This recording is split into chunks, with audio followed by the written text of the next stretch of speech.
مساء الخير يا أصدقاء. رشح المدرب الفرنسي هيرفي رونار المنتخب الوطني المغربي للفوز بكأس الأمم الإفريقية المقامة حاليا بالكوت ديفوار.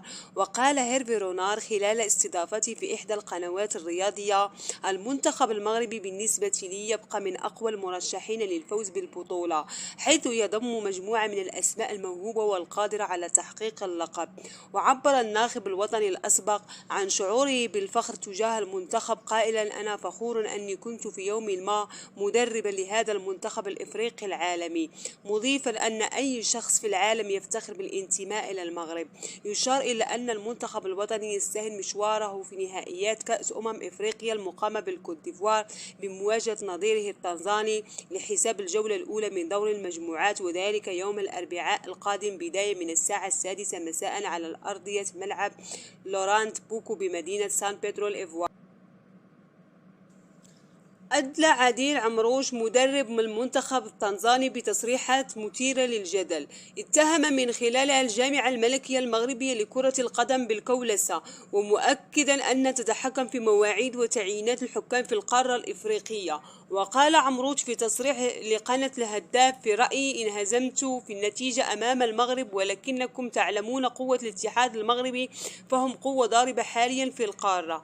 وتابع: نحن رغبنا في اللعب زوالا، لكننا خضنا المواجهة في المساء، وهم من يسيرون الكرة الإفريقية ونحن من المتتبعين الآن.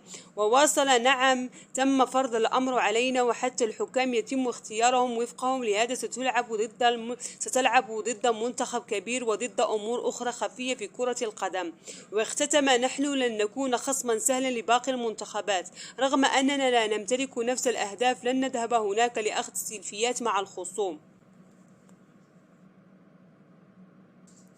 الملكي لا يخسر النهائي هي قاعدة عودنا عليها فريق ريال مدريد، حيث فاز اليوم على غريمه فريق برشلونة برباعية في المباراة النهائية لبطولة كأس السوبر الإسبانية، والتي أقيمت أطوارها على ملعب البارك بالمملكة العربية السعودية. وقاد النجم البرازيلي فينيسيوس جونيور ريال مدريد لتحقيق فوز عريض على حساب غريمه برشلونة بنتيجة 4-1، وذلك من خلال تسجيل لهاتريك المباراة، كما كان وراء الهدف الرابع الذي سجله مواطنه رودريغو في الدقيقة 64، بينما أحرز البولندي روبرت ليفاندوفسكي هدف البرشلونة الوحيد في الدقيقة 33. وبهذا الفوز توج ريال بلقب السوبر الإسباني للمرة 13 في تاريخه، ليصبح على بعد لقب واحد من معادلة برشلونة الأكثر تتويجا بالبطولة، والذي يمتلك في جعبته 14 لقب.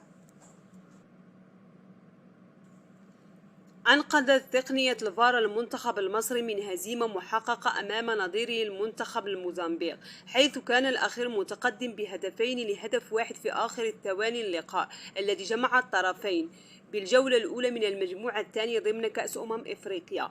واستطاع منتخب الفراعنة من النجاة من الهزيمة بعد تحصلهم على ضربة جزاء في الوقت البدل الضائع نفذها بنجاح العميد محمد صلاح عند الدقيقة 97، لتنتهي المواجهة بالتعادل بين الطرفين هدفين في كل شباك. وبهذه النتيجة تقاسم المنتخبان المصري والموزمبيق نقاط المواجهة.